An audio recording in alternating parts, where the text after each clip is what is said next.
The following is a GoPowercat.com and Spirit Street production. Coming off an important victory over Oklahoma State and an off week, Bill Snyder's Kansas State Wildcats face a huge challenge against number 8 Oklahoma. This is the Powercat Pregame Podcast. It's time for Kansas State football, so get ready for a Wildcat football preview like no other. It's the Powercat Pregame Podcast presented by Robbins Motor Company, and it starts right now. And now let's go to the Spirit Street Studios. Here's your host, GoPowercat.com publisher, Tim Fitzgerald. It sure would be nice to be playing anyone but Oklahoma right now, but that's exactly what the Kansas State Wildcats must do Saturday in Norman. The Wildcats were impressive on both sides of the ball 2 weeks ago in drubbing Oklahoma State 31-12. And then the Wildcats gathered themselves and tried to get healthy with their lone off Saturday of the season. And if there is a sense of momentum for this team, it will be put to the test against the 8th-ranked Oklahoma Sooners in a 2:30 p.m. game at Gaylord Family-Oklahoma Memorial Stadium. At 3-4 on the season and 1-3 in the conference, the Wildcats need to get on a roll. And OU is exactly the type of team that can stop a roll and hurt your feelings in the process. Welcome to the Powercat Pregame Podcast, sponsored by Robbins Motor Company. I'm GoPowercat publisher Tim Fitzgerald, and when we last saw K-State, it appeared the Wildcats were just finding themselves. The offense hammered Oklahoma State with a potent ground game, and the defense played its best contest of the season in limiting the Cowboys to a mere 12 points. Maybe last Saturday's break allowed the Wildcats to heal and further improve, but it also could have slowed their momentum. We will certainly find out quickly when the Cats meet the Sooners, who are in their second season under coach Lincoln Riley. And Riley is quickly proving himself as a quarterback whisperer. He crafted Baker Mayfield into a Heisman Trophy winner last season and now has taken Kyler Murray, who was an athletic but simply okay backup to Mayfield, and turned him into something special. Murray, as you probably know, is a baseball player first and was selected in the first round of the MLB draft by the Oakland A's and has already signed a multi-million-dollar contract. But he's back for a final season of football at Oklahoma, and his numbers this season through 7 games for the 6-1 Sooners are actually better than Mayfield's at this point a year ago. Yes, they are better than Mayfield's. That's how good Murray has been. Among all the reasons to fear this OU team, Kyler Murray is the most obvious. His mix of running with grace and throwing with lightning could prove to be way too much for the Wildcats. But there's only one way to find out, and that's to play the game. It's Kansas State at Oklahoma in a contest that the Wildcats may not want right now, but it certainly serves them up a giant opportunity to completely redefine their season and transform what may be a roll into a boulder tumbling downhill. We shall see. It's time for our first break on GoPowercat.com's Powercat Pregame Podcast. So let's hear from our good friends at Robbins Motor Company, our title sponsor. You're listening to the Powercat Pregame Podcast. Stay locked in. Your weekly GoPowercat.com roundtable session featuring former K-State football star Marcus Watts is next. Robbins Chrysler Dodge Jeep Ram Fiat offers a wide selection of new and used cars, trucks, and SUVs at competitive prices in the Manhattan, Topeka, Emporia, and Junction City, Kansas areas. Be sure to check out Robbins' new vehicle inventory, where you will find the most popular models from iconic brands such as Chrysler, Dodge, Jeep, and Ram. Or if you're looking to save by purchasing a pre-owned vehicle, Robbins has an updated stock of used cars in excellent condition. No matter what you are looking for, the team at Robbins Chrysler Dodge Jeep Ram Fiat will help you get behind the wheel of your dream car. And K-State fans, visit the Robbins location on Anderson Avenue in Manhattan for an exciting test drive. It's the Robbins Motor Company, proud winners of the 2018 Customer First Award for Excellence, and title sponsor of the Powercat Pregame Podcast.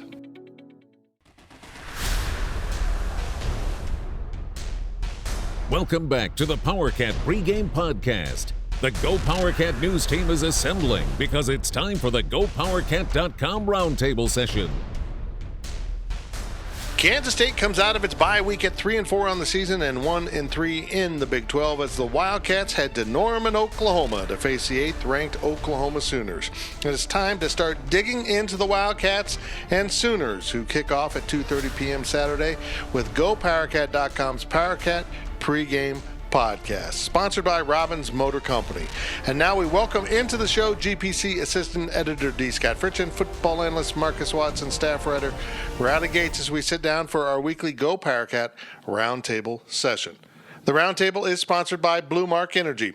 Does your company spend $4,000 or more on energy bills? You can reduce those costs by 25% or more and maintain the same level of service and reliability. Visit bluemark.energy for an energy savings analysis today. And now Blue Mark Energy is the natural gas provider for the Kansas State campuses in Manhattan and Salina. Blue Mark Energy, K-State owned and K-State proud.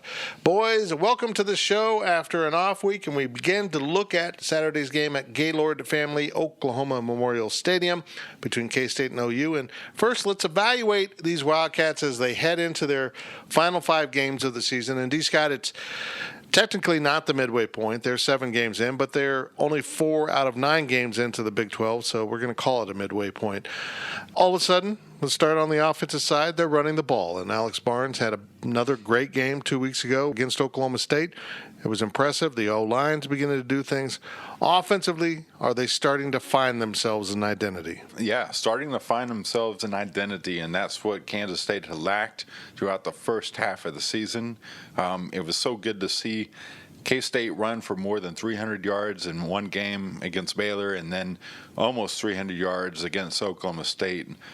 Being able to punch the ball into the end zone, K-State had such trouble doing that before in the past, and I think they're able to find a little bit more of a rhythm. You know, Bill Snyder, through the years, his teams gradually get a little bit better, and I think what we were able to see against Oklahoma State was an example of that. Now, can they carry that on? We'll see. But what I was impressed with, Fitz, was just the methodical way that K-State was able to drive down the field and be able to get the ball into the end zone. They finally had their longest touchdown drive of the season, 8 plays, 75 yards against the Cowboys. Alex Barnes took it 8 yards into the end zone. They're able to show a little more explosion against the Cowboys this time. It's going to be important for K-State to be able to carry that on.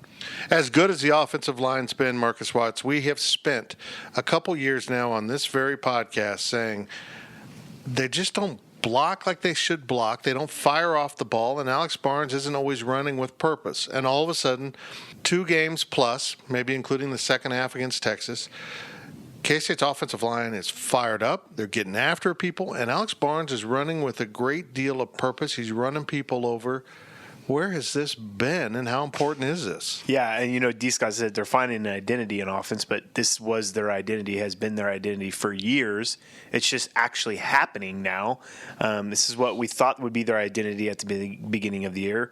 Throw the ball when they need to throw the ball in passing downs and stuff, or, you know, when they're going to catch the defense, you know, by surprise. But I don't know. I have no idea what switch flipped. Or maybe it was the offensive play calling. Maybe they're doing a better job of scheming against these defenses that K-State's facing, because they faced a lot of 4-2-5 type defenses as they've gotten into Big 12 play. And we always knew once K-State got into Big 12 play that they should be able to run the ball better because teams don't face it a lot. They don't face the power running game a lot. So I'm glad that they've got it there, the running game to where it is. Now the passing game has a long way to go to catch up because it's a huge struggle. Perfect segue into you, Riley Gates. They're good at running the ball right now. They're really good. In fact, Oklahoma State had a well-known run defense, and K-State demoralized it and ran right through them. Offensively, though, throwing the ball is a different story. K-State ranks last virtually in every passing category. The passing efficiency is bad. The total yards are bad. The number of interceptions, touchdowns are bad. Alex Delton might be back for this game, might be available. This quarterback position has kind of fallen on Skylar Thompson's shoulders the last 2 games because of Alex Delton's injury. Maybe he's been better, but he still hasn't been great. Where does this passing game go, and do we see Alex Delton back into the mix? I think the only way you really want to see Alex Delton back into the mix is if he's needed, an injury or maybe Skylar is really, really struggling and you just got to make a switch. But to me, Alex Delton's injury has allowed Skylar Thompson to do what he needed to be able to do in the first 3 games of the season, and that's settle into his position, get an opportunity to show, hey, I can do this job when I don't have someone breathing down my neck.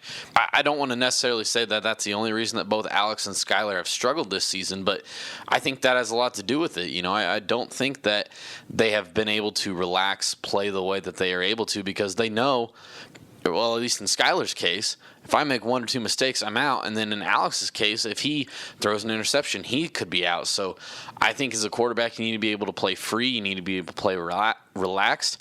And I don't think they've been able to do that so far. So hopefully we can see Skylar get the opportunity to further settle into that position, and maybe he can finally hit his stride this season. Well, let's flip it over to the defense now. Marcus, your area of expertise. And Kansas State has done something this season that maybe's flown a little bit under the radar. They're actually defending the pass okay. Rush defense is bad, and that's kind of interesting. I'll save that for D. Scott because that's what Coach Snyder always wants to do. Stop the run first, and they're 9th in the Big 12 against the run. It's bad. Defensively, though, against the pass, all of a sudden, they're not bad. They're in the middle of the conference. They're not great. Pass efficiency, they're actually like in the top 3 in the conference defensively. It's been very interesting to watch this journey now under Brian Norwood, the new secondary coach. What differences are you seeing in how K-State's approaching opposing passing offenses, and how well is it working for K-State? They've gotten better at the pass. They haven't really faced a true, really good quarterback. Will Gerd, was a good quarterback. He did some things against K-State, but they also had some turnovers from him. And it's very surprising to me that the defensive secondary is playing so well because they've had so much turnover and not the same lineups almost weekly. It's always been somebody else in there with, Goolsby getting hurt, Adams getting hurt, Parker getting hurt, so it's just all these guys. The only consistent one that's been in there every week has been Duke Shelley, and Duke Shelley has stepped his game up to another level where we all thought that he could play at. And I think that's a big thing because with him, you can let him go like you could with DJ Reed and let him play some, man with no safety help. But this team is starting to gel in the back end, and I'm sure Brian Norwood has a lot to do with that. He's a good coach. He's done a great job with his defense. But it's hard to pinpoint one reason why the secondary is playing better. We'll see if they can do it on Saturday against a very good quarterback and some good receivers also. Riley, let's turn to you now real quick. Marcus brings us into another topic dealing with pass coverage. The secondary is playing pretty well. And the other aspect of that is that K-State still isn't getting a consistent, good pass rush. Part of it's the defensive front four, part of it's linebackers. They've got to get better, though, don't they? They've just got to find a way to get to Kyler Murray, to disrupt his passing game without letting him get out of the pocket. Good luck. Yeah, that's kind of the way it goes. This season has the biggest thing that the defensive line has failed to do is had guys step up into those number 2 positions. In the past, Trey Deshawn's always been able to be a solid number 2 because of Will Geary. And then, guys in the past, someone like Jordan Willis, for example, as a defensive end, gave other guys opportunities to really become good pass rushers. We're not seeing that this year. We're seeing Reggie Walker be a solid defensive end number 1. We're seeing Trey Deshawn be a defensive tackle number 1. But we're not seeing these number 2s create a very solid push up in the middle or off the edges. We're not seeing them get that pressure that they need to. They do it at times. We've seen Jordan Mitty get in there a lot. We've seen Kyle Ball come in off the edge a time or two, but not on a consistent enough basis. And unfortunately, that's given opposing quarterbacks all day to throw, giving them opportunities to hit holes on running situations. It has not been what this defensive line needs to be, and this is about to be Probably their biggest test. Will Greer's the best thrower, I think, in the conference, but I think Kyler Murray is the best all-around dual threat guy, and I don't think that's really up for debate. So they're going to have their hands full, no doubt. D. Scott, let's turn our attention to this run defense. 9th in the conference, not very good. I can't remember a Bill Snyder team that's had these kind of issues against the run. Stop the run. Take away the run. It's the cornerstone of how he wants to defend opposing teams, and all of a sudden they can't do it. Is it just me, or are they getting a little bit better at that, even though the stats don't kind of show that? And is it possible that could all be just shredded today by Kyler Murray and an Oklahoma group of running backs that might be down to their third and fourth options, but it's still awfully good to play. It's still awfully good as a group. I just have a bad feeling K-State's run defense is going to be their Achilles heels against the Sooners. K-State's faced some good teams. They've given up 3 100-yard rushers so far this season, but I'm not surprised if redshirt freshman Kennedy Brooks from Oklahoma is able to find some success on the ground against Kansas State, especially with Kyler Murray being kind of a dual threat. Kennedy Brooks had the most yards by a freshman in Oklahoma since Samaje Perine ran for 427 yards against Kansas in 2014. Now, Kennedy Brooks had 192 yards all season, and he went for 168 against TCU. Kennedy Brooks, I think, is the real deal. But this, fits this Kansas State rush defense. It's been tough. And I tell you what, tough in the wrong way. I think the big thing for me is that they're giving up 5.4 yards on first down on the run. They're giving up 5.2 yards on second down. But on third down, on third and short fits, and 17 times that teams have faced third and short, they're averaging 8.1 yards per carry on third and short. They are ripping Kansas State. Kansas State's bread and butter is stopping the run. This has been awful. It's been awful. And speaking of awful, all those stats surprise me, but nothing on the Big 12 conference stats surprised me more than this one, Riley Gates, and this is something you have been harping about since the start of the season. K-State's kickoff return units are bad. K-State is dead last in net kickoff return yardage.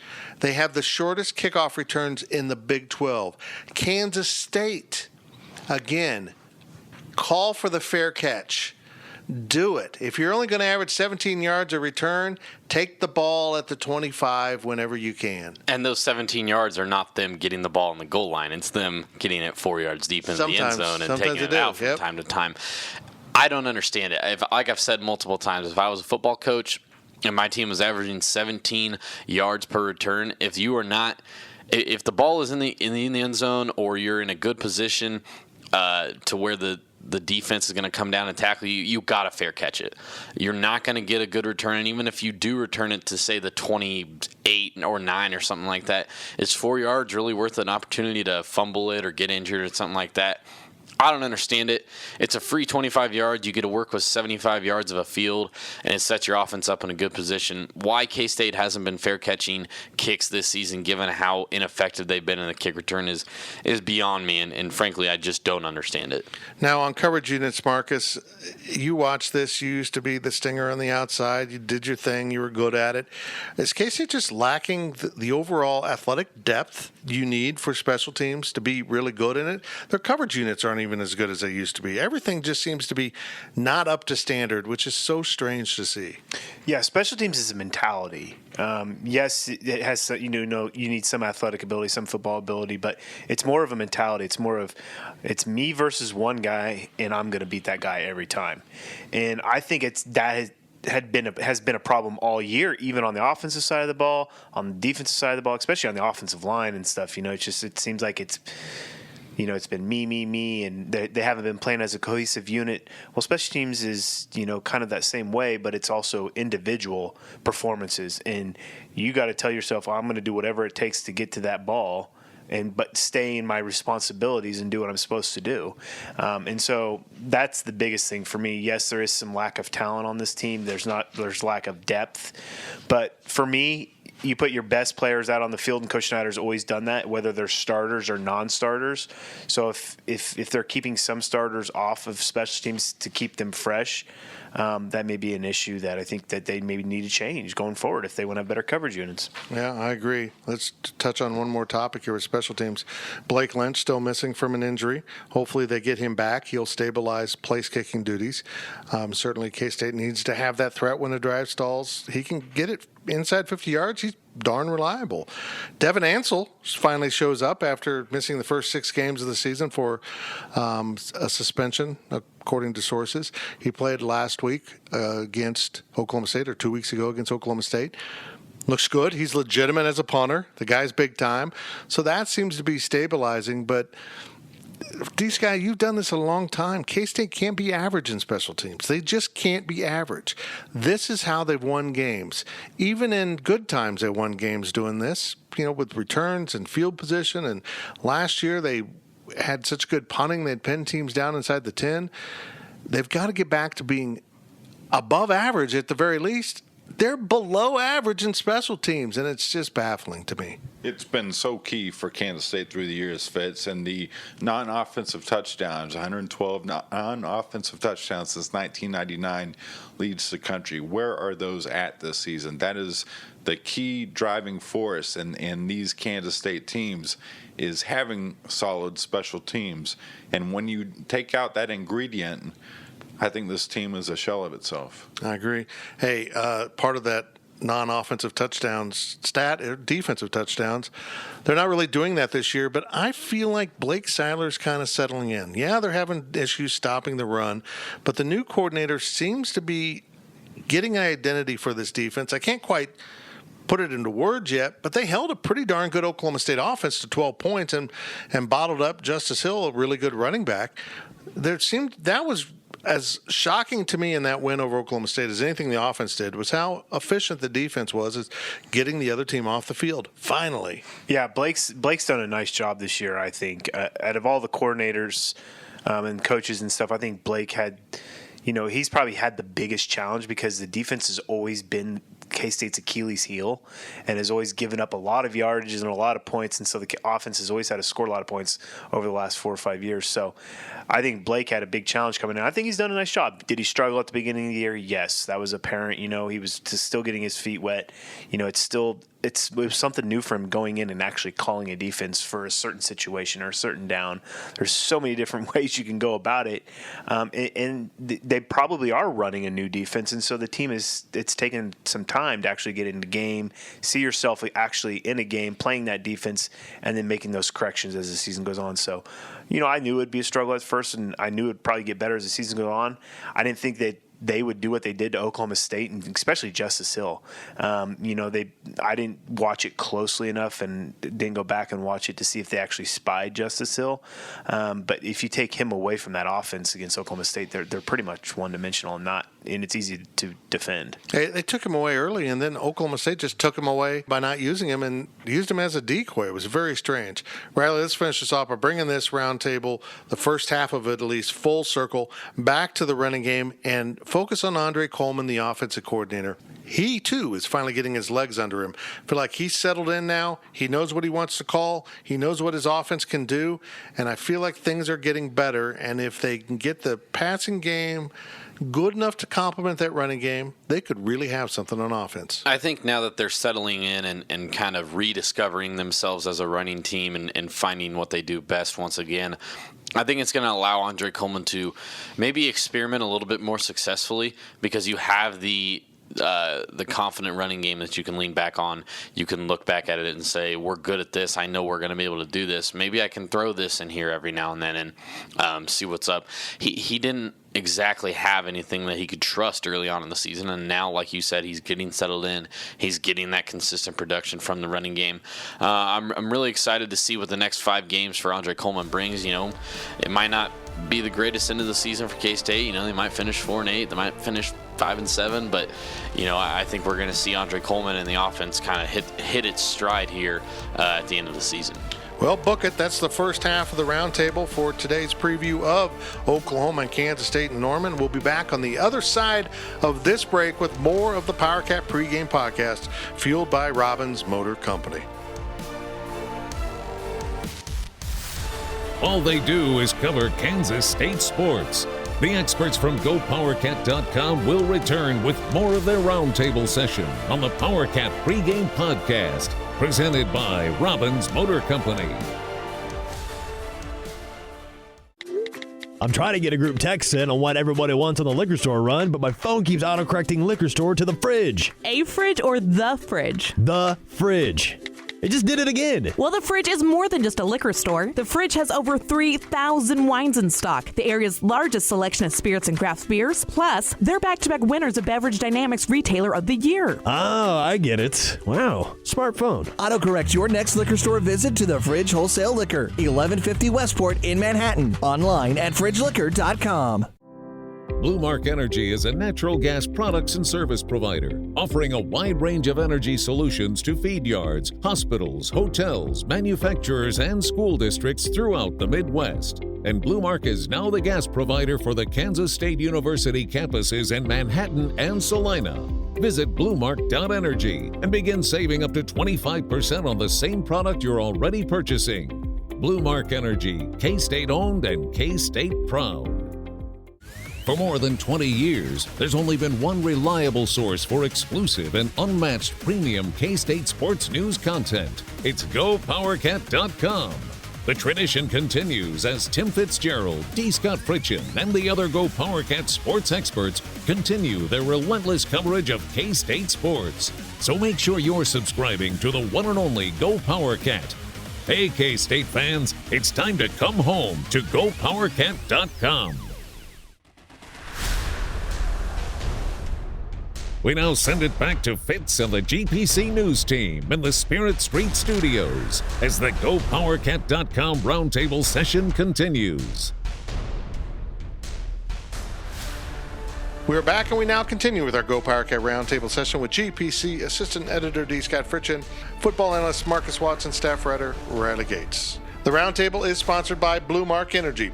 Does your company spend $4,000 or more on energy bills? You can reduce those costs by 25% or more and maintain the same level of service and reliability. Visit bluemark.energy for an energy savings analysis today. And now Blue Mark Energy is the natural gas provider for the Kansas State campuses in Manhattan and Salina. Blue Mark Energy, K-State owned and K-State proud. And Marcus, I'm going to let you just sit there and look pretty. Just sit there and be quiet. Well, you can pipe in. You can hop in here at any moment. On Wednesday, thankfully the Big 12 didn't put it up on a Tuesday again, opposite of Bill Snyder weekly conference. It's maddening. But they did it on Wednesday. Big 12 basketball media days at Sprint Center in Kansas City. You two, D. Scott Fritchen, Riley Gates, along with Zach Carlson, who we won't allow on this podcast because of his language, went to Kansas City for Big 12 Media Days, and it was so meaningful this year, Riley. You're our basketball beat writer by trade. K-State picked to finish second in the conference. K-State's Dean Wade picked to be the preseason player of the year. Barry Brown picked on the first team all-conference. Wow, wow, wow. But, lo and behold, KU still a unanimous selection to win the Big 12 conference. They got all 9 possible votes, and Bill Self voted for K-State. That makes them unanimous because you can't vote for your own team. Oh, no, they weren't. Good job, Riley. Mike Boynton at Oklahoma State said something that popped up your ears, and you didn't just record it like I would have. You followed up on it and chased it down, and you found a discrepancy in the Big 12 poll. Yeah, kind of funny. I was just talking to Mike Boynton, trying to get some quotes for my story that I wrote about Bruce Weber being a little bit unhappy with his team's preseason ranking. And I asked him, I said, well, you know, I know you voted K-State number 2 in the poll because they only got one Big 12 vote, and I know that had to be Coach Self. So I was trying to get his opinion on the national ranking for K-State, and Coach Boynton corrected me. He said, I voted for K-State first. I thought that was kind of weird. So, yeah, I emailed the Oklahoma State SID trying to figure out if there was a miscommunication between him and Coach Boynton, or if Coach Boynton just misspoke. But nope, he sent me his ballot. I looked at it. It had K-State at the top, so I contacted the Big 12, and sure enough, they wrongly counted the votes. There's only 10 ballots. Question how you can miscount 10 votes, but they did miscount, and in fact, K-State got 2 first-place votes, one from Bill Self and one from Mike Boynton. So make it 8-2 for Kansas to win the Big 12 this year. At the end of the day, it doesn't mean much, but it was just interesting. Very interesting that Coach Boynton was that dead set on K-State being the team to do it this year. And they got the guy. You wrote about Dean Wade. He's special, man. He's gotten a little bit better every year and finally made a breakthrough at about mid-season last year, heading into Big 12 play. He could be just enormous this year, and he deserved to be the Big 12 preseason player of the year. I still remember the first time talking with Dean Wade at Bramwich Coliseum, and the first time that he met Ernie Barrett, and Ernie gave him that big bear hug and handshake when he was still a high school senior. Now he's at Kansas State, and everything pretty much is coming true except for the end of last season, where he had obviously that stress fracture that kept him out of a majority of the NCAA tournament. But so much admiration from Mr. Dean Wade, from all the various coaches throughout the league. Was able to ask some questions to Lon Kruger and Prom from Iowa State, and Bill Self spoke about Dean Wade as well. But, Dean, preseason player of the year, obviously, was not on the AP preseason All-America team. Did not know about that, did not really care about that, just wants the team to win. I think that epitomizes Dean Wade. He is such a team-oriented guy, but he's on the verge of being able to do some very special things right now. He enters with 98 career starts and should eclipse Wesley Wundu, 124 starts for the most in K-State history. He's bearing down on 1,200 points, has 529 career rebounds and 97 steals. And, last year it was just the 4th K-State player to be named first team All-Big 12, joining Michael Beasley, Jacob Poland, and Rodney Magruder. He's going to be up there with the greats at K-State before it's all said and done. Riley, one more basketball question before we turn our attention back to K-State football and this game with Oklahoma. It's rare in this era of college basketball that you arrive in a season with 3 seniors who have all been significant contributors. None of them have transferred. None of them have opted to leave early for the draft. These guys, Dean Wade, Barry Brown, and to a lesser extent Kamau Stokes due to injury, all slide into that perfect spot for a coach. Good enough to be incredibly impactful at the college level, but not quite good enough to declare early for the draft. That's why Kansas State's getting so much love. Having senior experience, particularly 2 senior guards, is huge. This team has good leadership. They've got good depth. They've got some new guys that are going to help. There's a lot of pieces here and a better schedule. It really is kind of the perfect storm with those guys, and had the 3 perfect personalities to really kind of work together and mesh into that. And, not to the same extent as football or anything like that. And obviously Bruce Weber was kind of the coach when it went downhill. But these are the guys that rebuilt it for K-State. They came in when it was bad. They were here when you were going 15-17 and missing the NCAA tournament. They knew that something had to change, and they kind of took it upon themselves. And now they're better, they're experienced, they know what it's like to lose, they know what it's like to win, and it's the perfect dose of leadership. And that's why this year is so crucial for the future of K-State basketball, is because what are these seniors going to do? What are they going to leave as a legacy moving forward? Because if they make it a good season, if they show how to properly lead a team to a solid season, you're going to set up this year's juniors, this year's sophomores, this year's freshmen for the next however many years down the road to do the same thing. But, if it kind of goes south and you don't provide great leadership, it doesn't look good for the future, because nobody's going to know how to lead a team to success. So what a year for K-State potentially to have. And like you said, those 3 seniors are going to be at the core of it, the reason it's either good or it's bad. Well, we'll get back to basketball briefly later in the show. Riley caught up with Kamau Stokes at Big 12 Media Days, and we'll have an interview with Cam in our interview segment. But now let's refocus on Kansas State and Oklahoma in Norman Saturday in Big 12 football. And, Marcus, I look at Kyler Murray, and we'll talk about him more in the breakdown. But I've been saying this, and I want your take on it. Physical dimensions aside, because he's much different physically, he's a guy that reminds me the most of Michael Bishop in any recent college football quarterback in that he's a brilliant, instinctive runner that can throw the ball unlimited yardage, almost 60, 70 yards in the air, because he's a center fielder, literally. Michael Bishop was a catcher, literally. They're baseball guys with big guns that, oh, by the way, they just run like almost unstoppable. Do you agree with that assessment? Yeah, I do. I think Kyler Murray he's a special talent, and it's unfortunate that we're only going to get to see him 1 year in college football. Yeah, I mean, he was just a backup, and now he's going to go play professional baseball. They had a pretty good quarterback last year, so he didn't get to play, as a freshman. Okay. And Kyler Murray obviously is a millionaire now, so he's going to be going to play Major League Baseball next year. But he's a rare talent, and they've said, I've heard them say that he's one of the, if not the best athlete maybe ever to come out of Texas high school. That's a pretty big statement right there with all the athletes that have come out of Texas. And so, he's really good, and K-State's going to have a handful with him. Yeah, I don't know how they're going to stop him. I really don't. He's special. He's fun to watch.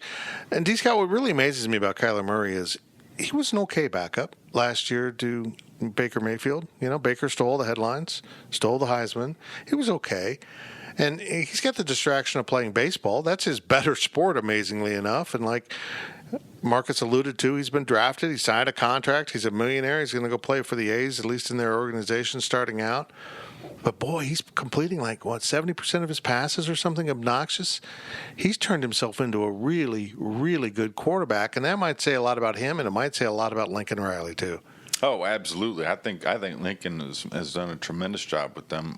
Kyler Murray is fourth in the country in completion percentage at about 72%, and he's just one of four passers right now, Fitz, with 20 or more touchdowns while tossing 3 or fewer interceptions, which is pretty unbelievable as well. But Murray, what stands out most to me is a stat that Oklahoma State Sports Information came up with, that Murray has a higher passing efficiency rating, more yards per passing attempt, more yards per passing completion, and more rushing yards per game than Baker Mayfield, Sam Bradford, and Jason White did through 7 games the years they won the Heisman Trophy while at Oklahoma. Unbelievable. Oh. Okay. Pick that up, right? I don't even know what to ask you. What? That's incredible, man. Honestly, it leaves me speechless because it's amazing to me because we all watched those guys do that and we all said, yeah, Heisman. And we're looking at this kid right here and we're saying, he's pretty good. But because of us not knowing him all that much before this season, obviously we said he was a backup, and B, because of what Tua is doing down in Alabama, Kyler Murray is really not even getting a realistic look at the Heisman, but he's putting up insane numbers like D. Scott just said. So I don't really know how to describe it. And honestly, I think I should probably eat some crow. I didn't really come a whole public with it, but I really didn't think he was this good. I knew he was talented. I knew he was talented. I didn't think he would fill Baker Mayfield's shoes to this capability, and he has certainly exceeded every expectation placed upon him. Well, there's a lot more to throwing a football than arm strength. He had the arm strength. He just wasn't accurate, didn't make good decisions. But lo and behold, he's just doing it all now. It's just been incredible. One big change in Norman mid-season here, Marcus, they're done with Stoops brothers. They're all out of Stoops brothers. Bob retired a couple years ago. Lincoln Riley took over. Mike Stoops stayed on as defensive coordinator, and he made it to midseason before he got fired because they were that bad. They lost to Texas. Army racked up some yards, and that was enough. 6 games, that was enough. They were done with Mike Stoops. Ruffin McNeil, great dog name, has taken over as defensive coordinator. He was the last good Texas Tech defensive coordinator before this season. Went on to be head coach at East Carolina, had some success there. Veteran guy. Does it really matter? I mean, changing in midseason, does it make that big a difference? I mean, it can rally a defense. If something changes, maybe they become. They've switched up how they're playing defense. I saw a tweet about it the other day. I think Ryan Wallace retweeted it. They were more of a 4-3 type defense. They've done some different stuff, and maybe they're trying to get more athletes out on the field. So he's changing some things up, right? And it's too early to tell whether or not it's going to work, or, if it's actually the players that are the issue. Like I always say, your best defense is your best offense. And they score so fast that their defense is on the field all the time. So, yeah, you're going to give up yards if your defense is always on the field because your offense can score whenever they want to. So, we'll see. Yeah, and I think that's one of the biggest things that Coach Snyder is, I don't want to say concerned about, but definitely was noteworthy on Tuesday because we all know how Coach kind of answers questions, but he seemed pretty assertive and pretty well aware of the fact that, hey, this is a new coordinator. We don't know what they're, it's only one game. How can you really judge off one game? So I'm really interested to see how they handle that because something tells me it's a little bit of a concern inside the Veneer football complex right now. They're like, hey, are they going to be the same defense or are they going to be something completely different? D-Scott, one more topic before we get to the question of the week for Marcus and your number of the week. Coach Snyder did something really peculiar at Tuesday's press conference. He talked about game plan. He talked about the Army game where Army ran the ball on Oklahoma, held possession, owned the ball. I thought it was really curious. Bill Snyder was talking about schematics and game plan, and I almost wondered if it wasn't a smokescreen. But then again, he's exactly right. If they can run the ball and own time of possession, they can be in this game. I am going with my gut, and I'm going to say smokescreen. I found it interesting. So you think he's going to come out throwing the ball? I wouldn't be shocked if they threw If he comes out throwing the ball, K-State's going to lose by 40. I just found it. I agree, D. Do you think it's bizarre that he talked about schematics at all? Why would you go against something that you've been doing so successfully all week? Why for the would last 2 weeks? They Why came would you do a lot out. of They the came out things? throwing the ball against Oregon in the Fiesta Bowl. I They agree. ran the ball so well. But it all doesn't. season. I mean, he may come out and throw the ball. It doesn't mean he's. I guarantee they'll run the ball more than they'll throw the ball. I think Maybe they'll- I think they'll be down. I They can might see be him. getting their butts kicked. So maybe he's just like, we're just going to run the ball on them, but we're going to be down so much, we're going to have to throw. That's exactly it. They're going to fall behind, as Riley predicted in our weekly podcast. So they'll have to throw the ball at that point. So they'll get away from the run, and then they'll get so far behind they're going to have to run the ball just to get the hell out of Norman and not get smoked. I just thought it was curious. Yeah, granted, K-State is finding its own with the run game right now. Alex Barnes is running very, very hard. I think the offensive line has gelled and has done a super job through about the last 10 quarters of football. But, yeah, for Coach Snyder to come out and just talk about game planning was a little bit peculiar to me, and I think there's a motive behind it. I did too. I just thought it was weird. Now it's time for our Wabash Station question of the week, which comes from a member of our premium message board at GoPowercat.com. This week's question comes from Cornelio, who I think's had a question earlier, but this one hit home. It's for Marcus, of course, as you're back in the game, man. Yeah, after a couple Riley appearances, I had an appearance. You're back in the question of the week game. If Alex Delton is available on Saturday, which we expect, do you see him getting playing time at some point? Yes. You think that falls into the run game scenario? I don't think it falls into the run game. He was hurt, and Coach Snyder's always been like, if you're hurt, that's not a reason when you come back not to play. I just think he'll see the field some way, somehow, especially if in case he gets down early and they're not moving the ball offensively. Right. He'll try switching up, trying to find something. I know Alex has been practicing the last 2 weeks, so I do know that he's healthy and most likely probably going to be ready to play for this game. Whether he plays or not, though, it's still. Who knows? This season's been weird. It's been weird when it comes to quarterback play. So, but do I expect to see him out there in some capacity? Yes.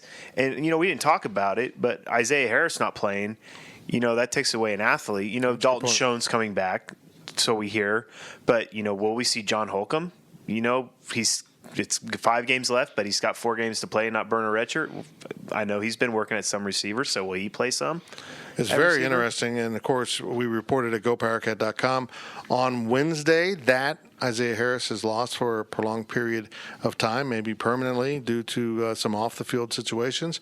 We'll see how that plays out at receiver during the course of this game. Very intriguing. I think Alex Delton will play, and let's be real honest here. I mean, K-State's played better in their last two games, but Skylar Thompson has not particularly played well. He's ran the ball well, but the passing hasn't been great, and they have to figure out a way to move the ball. It's troubling that you're talking about Alex Stelton to improve passing, but Coach Snyder will shuffle the deck. I really believe that. Now let's turn it back over to D-Staff Richard for his number of the week, and mine is 3. As in the number of wins K-State needs to get bowl eligible. We're down to that, just begging for bowl eligibility now on the Powercat Pregame podcast. But they also have 3 games on the road out of 5 games. So that makes it a little daunting. They got to steal one on the road. I don't think any of us expects it to be here, but maybe next week in Fort Worth. They got to get one on the road. 3 is my number of the week, and that comes with a big uh-oh, because I don't know how they're going to get it done. D-Scout, what is your number of the week? Fitz, I got a uh-oh for you. This is 8.7. 8.7 is the important number for the K-State defense Saturday. You'd think of all the top offenses in college football history, well, 8.7 is the average number of yards the Oklahoma offense is gaining per play on the football field this season. The number of 8.7 yards per play not only leads the nation, but is on pace to be the most yards per play by a Division I team has averaged during a season in college football history. Hawaii currently holds the record by averaging 8.5 yards per play during the 2006 season. Yeah, that is an uh-oh. This could get ugly. We'll see. And, of course, we'll see what our predictions are at the end of the show. Thank you, Mr. Fritchen. And with that, the round table is indeed closed. And let's head into another timeout on the Powercat Pregame Podcast, brought to you by Robbins Motor Company. The breakdown of the game arrives right after this pause on the Powercat Pregame Podcast, presented by Robbins Motor Company. Blue Mark Energy is a natural gas products and service provider, offering a wide range of energy solutions to feed yards, hospitals, hotels, manufacturers, and school districts throughout the Midwest. And Blue Mark is now the gas provider for the Kansas State University campuses in Manhattan and Salina. Visit bluemark.energy and begin saving up to 25% on the same product you're already purchasing. Blue Mark Energy, K-State owned and K-State proud. My name is Tim Fitzgerald, and I have stage 3 prostate cancer. So men, take 30 seconds and listen to my message. The day I learned my PSA score was too high, I didn't even know what a prostate-specific antigen score was. Learning my PSA at age 53 probably saved my life. If you're a man over 40, go to your doctor and score your PSA. A simple blood test could save your life too. PSA, know your score. I'm trying to get a group text in on what everybody wants on the liquor store run, but my phone keeps autocorrecting liquor store to the fridge. A fridge or the fridge? The fridge. It just did it again. Well, the Fridge is more than just a liquor store. The Fridge has over 3,000 wines in stock, the area's largest selection of spirits and craft beers. Plus, they're back-to-back winners of Beverage Dynamics Retailer of the Year. Oh, I get it. Wow, smartphone. Autocorrect your next liquor store visit to the Fridge Wholesale Liquor, 1150 Westport in Manhattan. Online at fridgeliquor.com. The Powercat Pregame Podcast, presented by Robbins Motor Company, continues. Now we send you back to Fitz. Welcome back to the Powercat Pregame Podcast, sponsored by Robbins Motor Company. It's now time for your update on Kansas State football recruiting. Kansas State picked up its 9th verbal commitment of the fall this week when linebacker Gavin Potter of Broken Arrow, Oklahoma, offered his pledge to the Wildcats. Go Powercat recruiting analyst Ryan Wallace notes that Potter at 6'1" and 200 pounds will bring plenty of speed to an outside linebacker spot for the Cats. Wallace will have plenty more on Potter and K-State football recruiting as the season progresses over at Go Powercat. And of course, subscribers to Go Powercat get up to the minute coverage of football and basketball recruiting from our staff, as well as the highly respected recruiting analysts on the 24/7 Sports Network.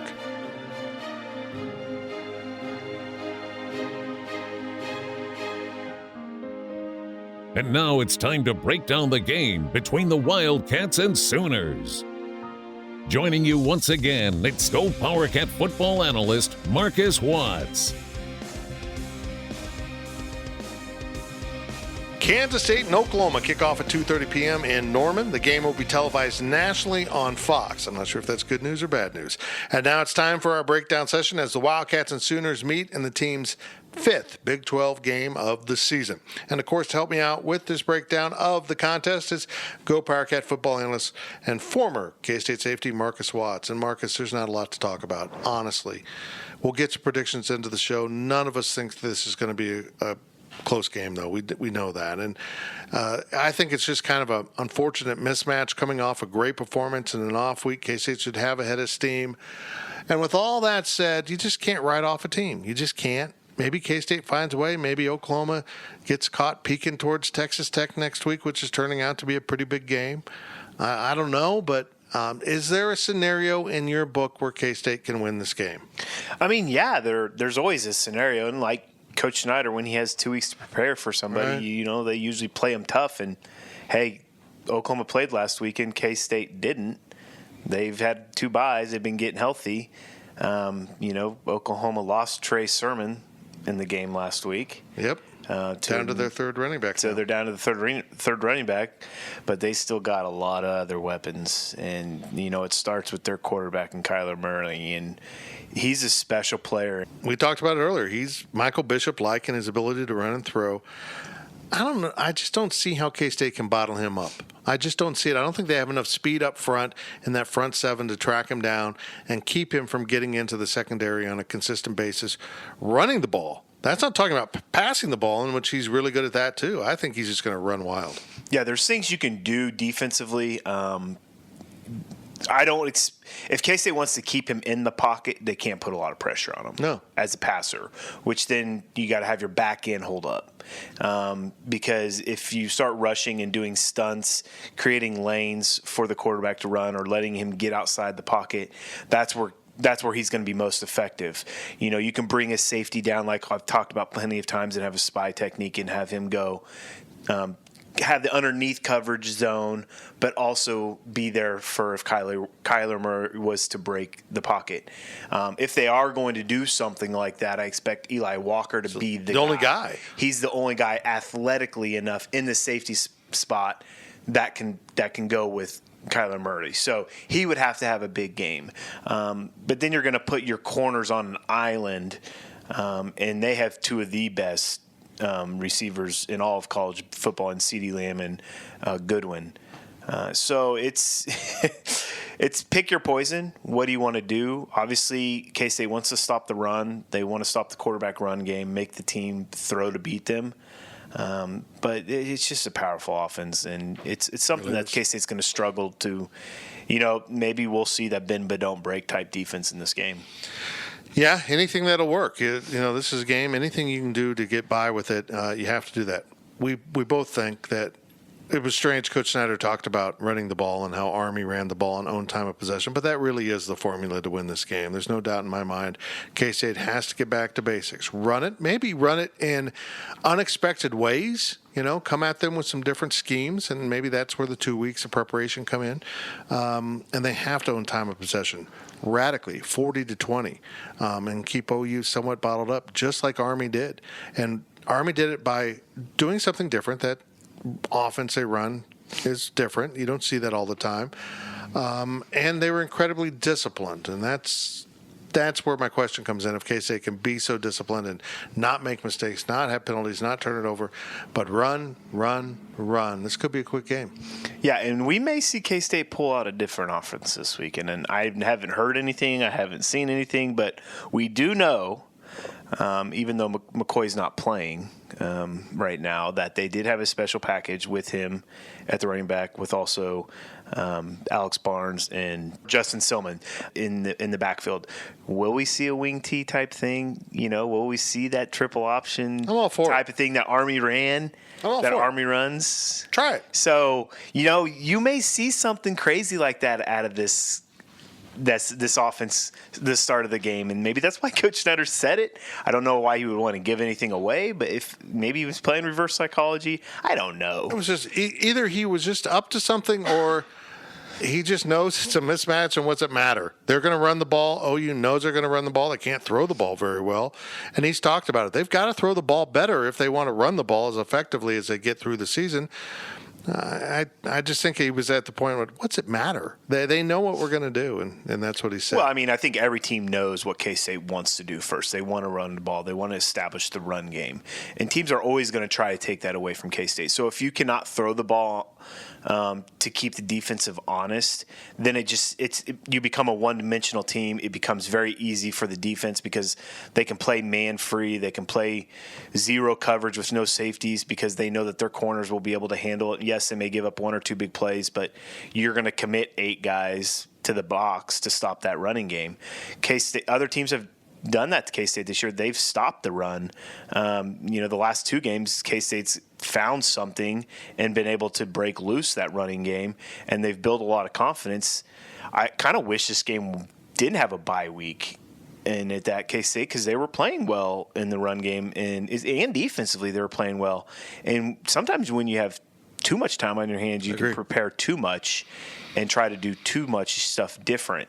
But I expect K-State to come out and try to pound the ball, run the ball down their throat, control the line of scrimmage, keep the ball away from Oklahoma, because that is the only way that K-State will be able to stay in this game and have a chance at the end. And even with that said, they're going to have to throw the ball at some point, whether it's 5 times, 10 times, 15 times. Skylar Thompson has to be more exact in his throwing. He has not been real sharp the last few games. He has to make them pay. If they get man coverage on the outside and there's not a big window to throw it into, he has to get the ball in there. They make them pay and get that defense a little bit uncertain about what they're doing. Yeah, and the receivers need to do a better job of helping him out because they're taking too long to get open. They're not getting enough separation. The throws are in tight windows, and there's only a few quarterbacks in college football that can make those kind of throws on a consistent basis, and they don't play for K-State at this point.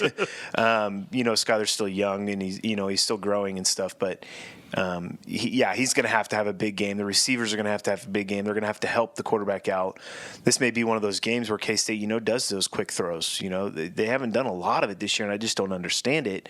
But, just do some slants, do some quick outs, do some pitches, do some bubble screens, bubble passes, get the ball out of Skyler's hands quickly so that it spreads the defense out, and that'll create more running lanes for the We haven't seen a lot of RPO, run pass options. We just haven't seen it. Maybe that's hurt Oklahoma in the past. Maybe they bring it back.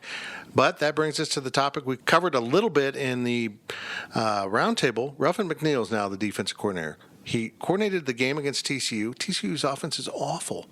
So we don't really know much about this Oklahoma defense. If it was really schematic attitude changes on the defense that made them better, or just the fact they played TCU.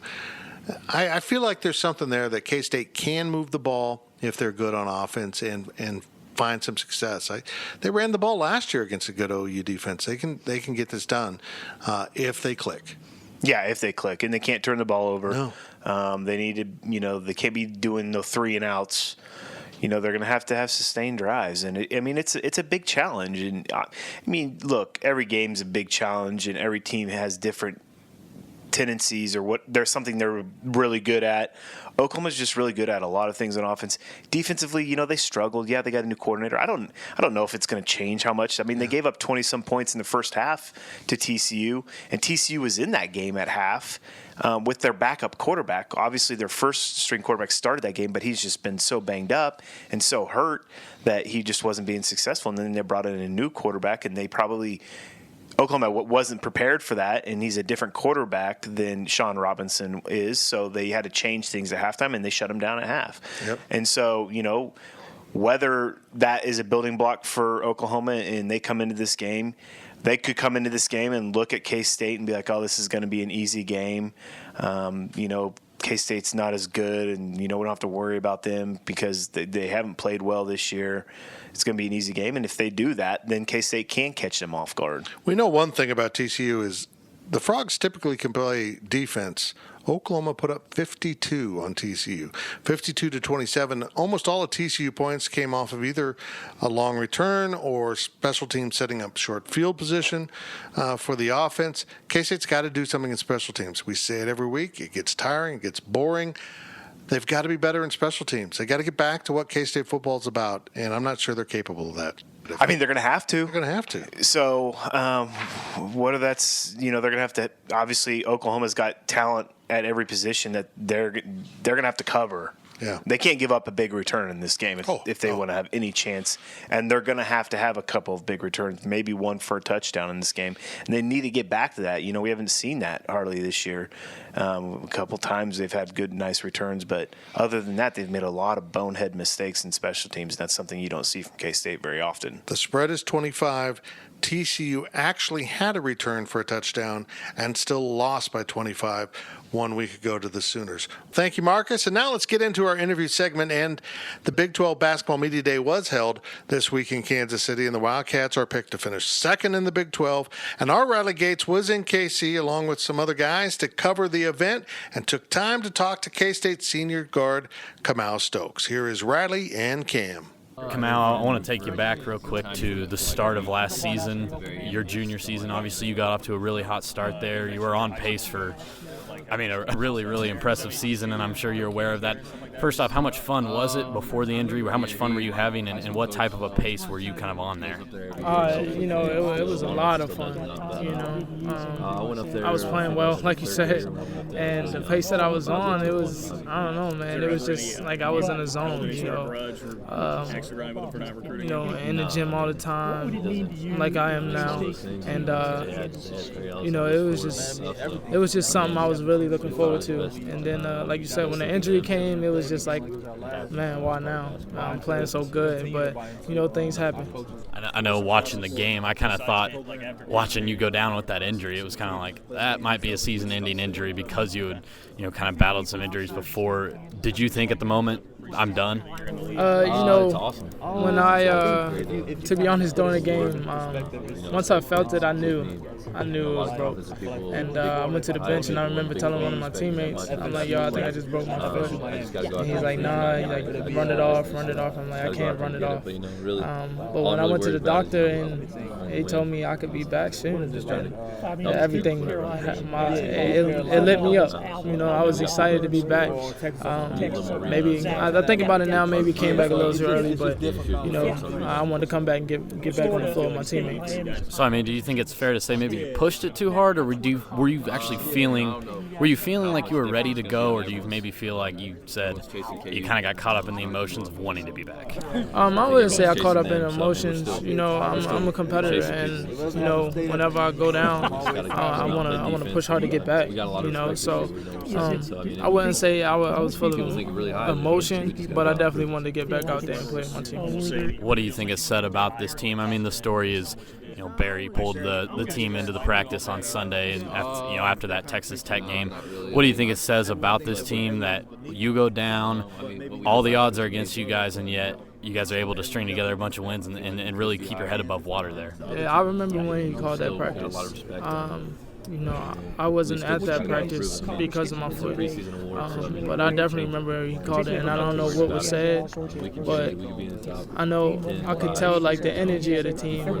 When I went down, it was just like, oh man, but I knew we had the players to still win games, and I knew that they would hold it down until I was ready to get back on the floor, and they did that. Towards the back half of the season, the end of the regular season, the conversation was all, hey, K-State's in the tournament. Oh, K-State's a bubble team, kind of back and forth like that. And honestly, going into the Big 12 tournament, some people still said, I don't know if this team's going to be in the NCAA tournament. How tough was that for you guys to sit there and take throughout that season? It wasn't tough for us because we knew that we had played well enough and won enough games to get into the tournament. And all we were worried about was getting there. And we knew once we got there, then we were going to perform well. Can you take me through the emotions of the Big 12 tournament then? Because first off, that TCU game, at the buzzer, it's a back and forth game, obviously goes to overtime. That's a thrill, and then obviously you go advance to play Kansas. You have an opportunity. What was that weekend like for you guys? You know, it was a big weekend. It was tough. You know, like you said, that TCU game, and then the Kansas game was tough. You know, Barry got hurt the first couple minutes of the game. Couldn't come back into the game, so that was tough. You know, but after that Kansas game, all we had to focus on now was that tournament. You know, and like I said, once we got in there, that's all we needed. Once you got into the NCAA tournament, I mean, obviously, the end speaks for itself. But the first weekend had to be one of the most insane basketball experiences you've ever been through. I mean, you beat Creighton, a really great game, and then you get UMBC in the second round. I mean, was it tough to wrap your mind around all that? I mean, you know, sophomore year we didn't. Sophomore year we lost in the first round. You know, and then we come back junior year, win our first game, and then thinking we ready to play. Thinking we was about to play Virginia. You know, so we were preparing for that, and then UMBC pulled something spectacular off.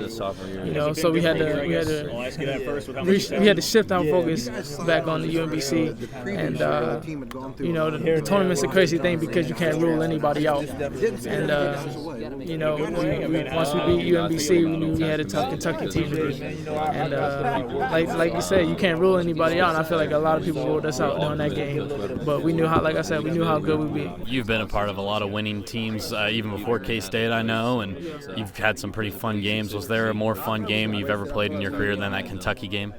Oh, man. No, the Kentucky game was great. You know, I had a lot of fun doing the Loyola game, you know, even though we lost. And just thinking about how close you are to that Final Four, you know, it's a lot of fun. But now we just know what we got to do to get to the next step. Building upon that feeling of how you came so close to the Final Four, I know obviously it's tough to swallow at the end of the day, it being literally one game away, but now you're solidified as a team in K-State history alongside that 2010 team, you know, Jacob Pullen, Danny Clemente, guys like that. The loss aside, how special is it to be cemented in K-State history like that? It's real special. It's real special, you know, and I know those guys are proud of us for what we did, and we want to be one of those teams that also makes it to the Final Four. So where are the bar of expectation this year? I mean, obviously, expecting the Elite Eight is probably a pretty high bar, but I mean, is it fair to say you guys expect a deep run in the tournament this year? I mean, you know, that's all based off of how hard we work. Based off of how hard we work. Of course, everybody expects it. You know, I expect our guys to come out with the same chip on their shoulder and to play the same way we played throughout that whole tournament. So it'll be something to look forward to. What are the keys to a Wildcat victory?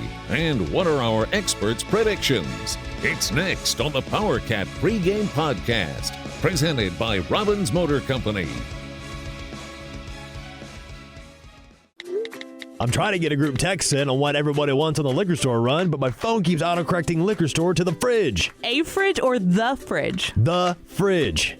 It just did it again. Well, the Fridge is more than just a liquor store. The Fridge has over 3,000 wines in stock, the area's largest selection of spirits and craft beers. Plus, they're back-to-back winners of Beverage Dynamics Retailer of the Year. Oh, I get it. Wow. Smartphone. Autocorrect your next liquor store visit to the Fridge Wholesale Liquor, 1150 Westport in Manhattan. Online at fridgeliquor.com.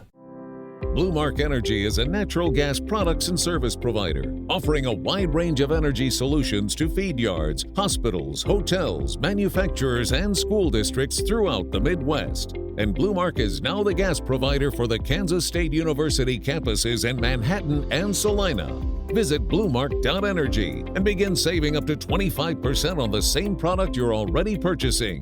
Blue Mark Energy, K-State owned and K-State proud. For more than 20 years, there's only been one reliable source for exclusive and unmatched premium K-State sports news content. It's GoPowercat.com. The tradition continues as Tim Fitzgerald, D. Scott Fritchen, and the other Go Powercat sports experts continue their relentless coverage of K-State sports. So make sure you're subscribing to the one and only Go Powercat. Hey, K-State fans, it's time to come home to GoPowercat.com.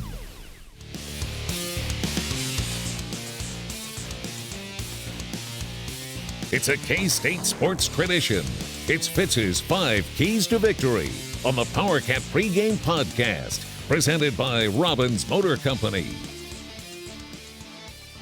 Kansas State is 1-3 in Big 12 play and heading down the stretch with 3 of its final 5 games on the road, including this contest at Oklahoma. The Sooners at 3-1 in the Big 12 are wanting to make another statement that they are the team to fear in the Big 12 despite losing 2 weeks ago to Texas. K-State, a 25-point underdog, is seeking an upset that would stun the odds makers, while Oklahoma wants to keep rolling after dismantling TCU last weekend. The two teams meet at 2:30 p.m. at Gaylord Family-Oklahoma Memorial Stadium. The game will be nationally televised on Fox. I'm Go Powercat publisher Tim Fitzgerald, and now it's time for my Keys of the Game. Our Keys of the Game are sponsored by Tanner's Bar and Grill in Aggieville. Great food, friendly service, and the best place to watch sports in Manhattan can be found at Tanner's. You've got time for one final at Tanner's. Tanner's located at the corner of 12th and Morrow in the historic Aggieville Business District. Key number 1, ground and pound. Kansas State has finally rediscovered its running game, and if the Wildcats want to win this game, then Coach Bill Snyder is right. Following the run-based, clock-dominating script laid out by Army earlier this year in a 28-21 overtime loss in Norman is a must.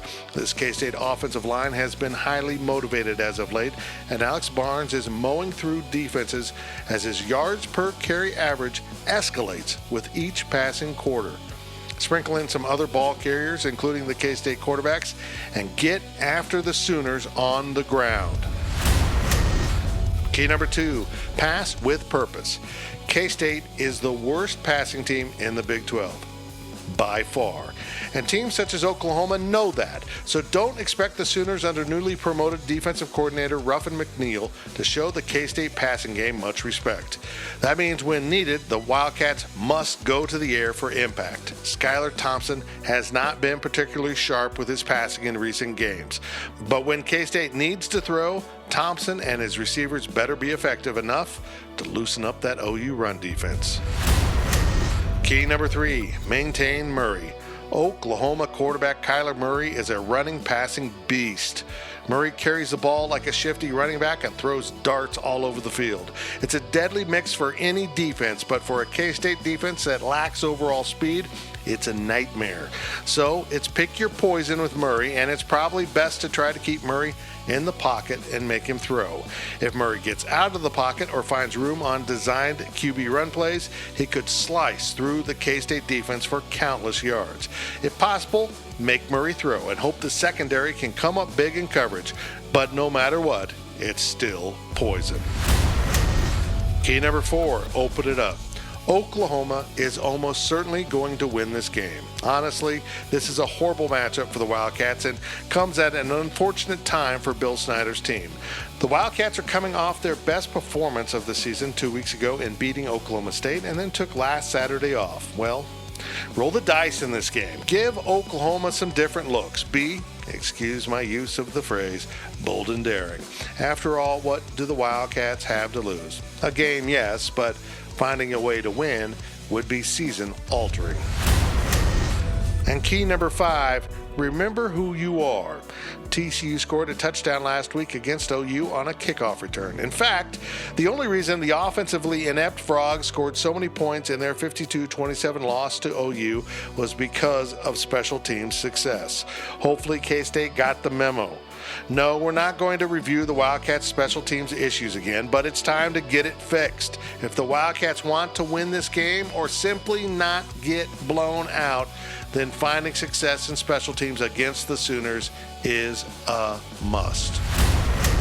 That completes our Keys to the Game, and now let's turn our attention to our staff predictions and bring back in D. Scott Fritchen, Riley Gates, and Marcus Watts. K-State is 3-4 as it prepares for a nationally televised game Saturday in Norman, Oklahoma. Oklahoma is 6-1, and while the Wildcats are chasing bowl eligibility, OU is still attempting to recover from a loss to Texas and trying to earn a spot in the Big 12 championship game. It's time for our predictions, and as always, we start with our assistant editor and football beat writer, the one, the only, D. Scott Fritchen. Fitz, I have Oklahoma 42-20. I think Kansas State will cover, but K-State hasn't been this big of an underdog since it was a 28-point underdog at Oklahoma in 2009. I think Kyler Murray shows out today. Yeah, we should have mentioned that. 24.5, 25 points, depending on what you look at, is the betting spread.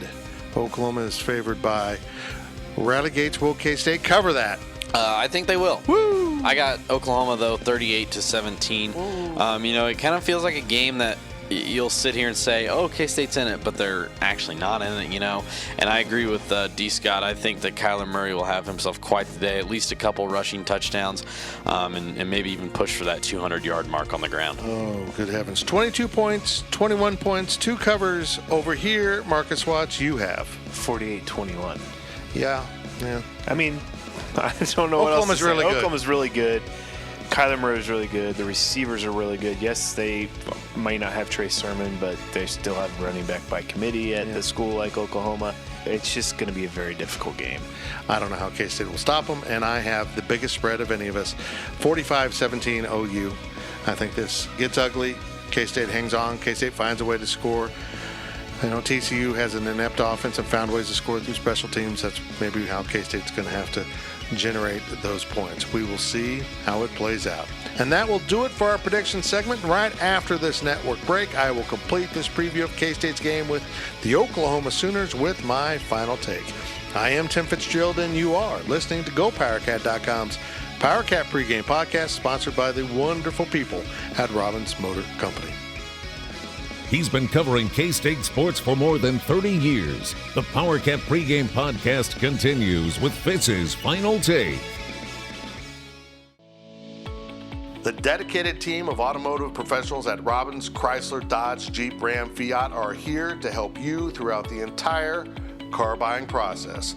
The Robbins vehicle sales team will match you with a vehicle that suits your lifestyle and budget, while the experts at the Robbins Automotive Financing Department will help you understand all of your auto loan and car lease options. If you have any questions about the cars, trucks, or SUVs in their vehicle inventory, give Robbins a call at its location on Anderson Avenue in Manhattan. And at Robbins Chrysler, Dodge, Jeep, Ram, Fiat, you can get your vehicle serviced at their state-of-the-art automotive center. Bring your vehicle in for a quick oil change and inspection, or make an appointment for advanced engine repair or bodywork. It's the Robbins Motor Company, proud winners of the 2018 Customer First Award for Excellence and title sponsor of the Powercat Pregame Podcast.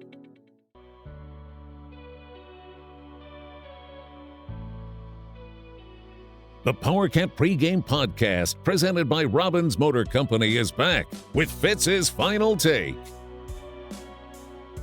There's one thing to be said about the Oklahoma football program and its fans. Kansas State, thanks to Coach Bill Snyder, has earned the respect of the Sooners. That's not particularly true of other former Big 8 programs. I saw the transformation of Kansas State football from pitiful to powerful. A lot of us did. And it originally took place when the Big 8 was still alive, and programs such as Nebraska, Missouri, and Colorado, all of which had enjoyed their varying degrees of football greatness, always seemed to view Kansas State for what it had been and not what it currently was. To many of their fans, K-State was still a lesser program worthy of little or no respect. And then along came the Big 12, and the Texas programs, lacking memories of awful Wildcat football, saw Kansas State in its current state as a program to be respected. Oklahoma, though, was convinced early on the field.